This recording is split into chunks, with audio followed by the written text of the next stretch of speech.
স্পিনারদেরকে ঠিক করে মানে হাত থেকে খেলতে না পারা, নাকি কিছুটা টেনশন? কারণ আপনারা তো একটা মোটামুটি টিমটা তো ভালোই হয়েছিল। না, টেনশনের কিছু নেই। আমরা ভালো এক্সিকিউট করতে পারিনি। আপনি যদি আমাদের লাস্ট কাপল অফ ম্যাচ দেখেন, আমরা কিন্তু মিডল ওভারে খুব ভালো ক্রিকেট খেলেছি। তাদেরও তাদেরও রিস্ট স্পিনার ছিল, চায়নাম্যান ছিল, আমরা ভালো করতে, তো আজকে পার্টিকুলার দিনে আমরা ভালো করতে পারি নাই as a batting unit, so that's why. Jaker, মানে একটা পর্যায়ে মনে হচ্ছিল ইন্ডিয়া প্রায় 200-র কাছাকাছি যে চলে যেতে পারে, সেই জায়গা থেকে 170-এর ভিতরে আটকে রাখতে পেরেছিলেন। এটার পরে মানে মিড অফ দ্য ইনিংস আপনাদের মধ্যে বিশ্বাস কতটা ছিল বা কথা কী ছিল, একটা প্রশ্ন। আরেকটা হচ্ছে যে লিটন খেলবেন না, এটা আসলে কখন জানতে পেরেছেন? না দেখেন, পাওয়ার প্লেতে তো অবশ্যই একটা ব্যাটারদের অ্যাডভান্টেজ থাকে, তো ওই সময় আমরা প্যানিক হই নাই।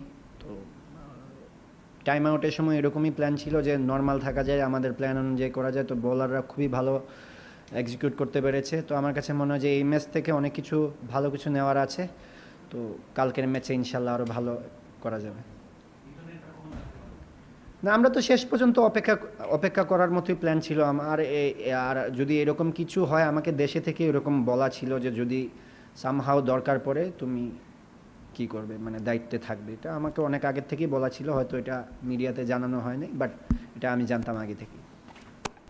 জাকের, লিটনের লেটেস্ট আপডেটটা কি, মানে উনি কি আগামীকালকের জন্য অ্যাভেলেবল? আর এটা হচ্ছে প্রথম প্রশ্ন। আর লিটনের যে আজকে খেললেন না, সেটা তো একটা ফোর্স চেঞ্জ, বাকি আরও 3টা চেঞ্জ আপনারা করেছেন আর কি, সেটা কি টেকনিক্যাল চেঞ্জ ছিল নাকি আপনাদের অন্য কোনো কারণ ছিল, কাউকে বিশ্রাম দেওয়া?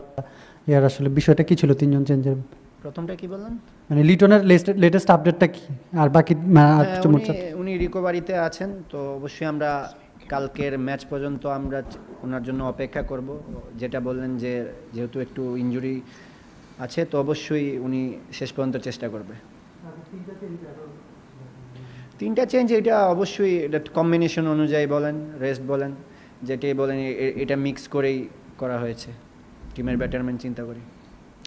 যাকে মানে জানতে চাচ্ছি, কালকে তো পাকিস্তানের সাথে খেলা, মানে কালকে নিয়ে আসলে আপনাদের পরিকল্পনাটা কী? বিকজ আজকের হারটাকে আপনারা কীভাবে দেখছেন? একটা সময় একটা আপনাদের মিডল ওভার বোলিংটা দেখা, মানে ধরি আমরা 10 ওভারের পর থেকে, অভিষেকের ওই রান আউটের পর থেকে, তারপরে কিন্তু বাংলাদেশ খুব ভালোভাবে মানে কাম ব্যাক করছে, আবার ব্যাটিংয়ে গিয়ে কিন্তু খুব বাজেভাবে ফেলিয়ার করছে। সো বোথ সাইডস মানে খেলা ছিল।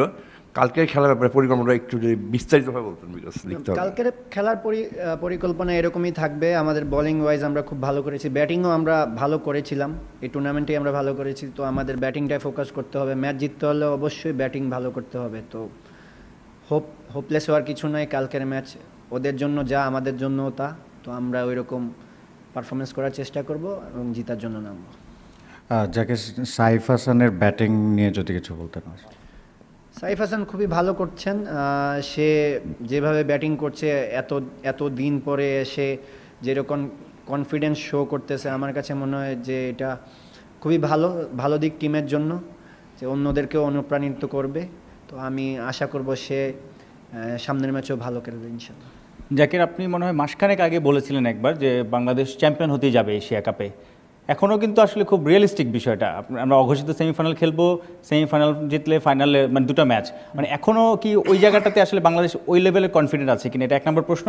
আর ফিনিশিংয়ে আপনি জাকের বা শামীম আসলে সেইভাবে টাচে নেই মনে হচ্ছে, বা আপনাদের কাছে যে স্ট্রাইক রেট বা বড় ছক্কা এক্সপেক্ট করছে সবাই, সেই জায়গাটা থেকে একটু দুশ্চিন্তা কিনা আপনার এবং শামীমের ব্যাটিংয়ে? প্রথমটা কি বলেন? প্রথমটা আপনি যে স্বপ্ন দেখি মানে বলেছিলেন কনফিডেন্টলি, সেটা কিন্তু এখনও আসলে কাছাকাছি আছে আমরা। না, এটার মধ্যে কোনো মানে কি বলে এটাকে, মানে কোনো সন্দেহ নাই ওইটার মধ্যে।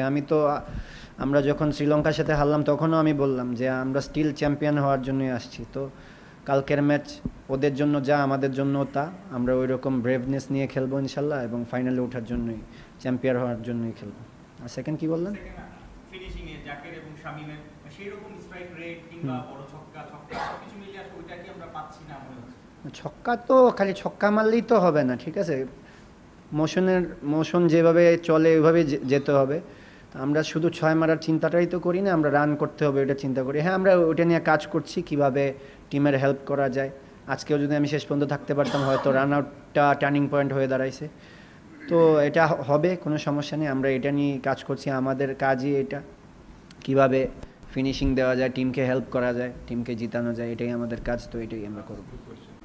জাকের, পাকিস্তান ম্যাচটা নিয়ে জানতে চাচ্ছি। পাকিস্তানের সঙ্গে রিসেন্টলি হোমে একটা সিরিজ জিতে এসেছেন এবং এই টুর্নামেন্টের যে কনটেক্সট খুব একটা ভালোও খেলছে না, সে জায়গা থেকে আপনারা অনেক বেশি মোটিভেটেড মনে হচ্ছে আপনাদেরকে এবং ভালো করার ব্যাপারে। আপনার কি মনে হয় যে বাংলাদেশ আসলে পাকিস্তানের বিপক্ষে ফেভারিট মাঠে নামবে?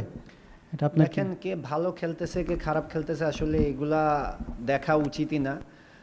আমি সবসময় একটা কথা বলি যে আমাদের স্ট্রেংথে থাকতে হবে, যে আজকে আমরা আমাদের ব্যাটিং স্ট্রেংথ অনুযায়ী পারফরমেন্স করতে পারিনি, তাই আজকে ম্যাচটা আমাদের এত টাফ হয়েছে। তো অবশ্যই ওদের সম্বন্ধে আমাদের ধারণা আছে, বাট আমাদের বেস্ট ক্রিকেট খেলতে হবে। ম্যাচ জিততে হলে তো আমরা সবগুলা ডিপার্টমেন্টে ওইরকম খেলার চেষ্টা করব। Thank you.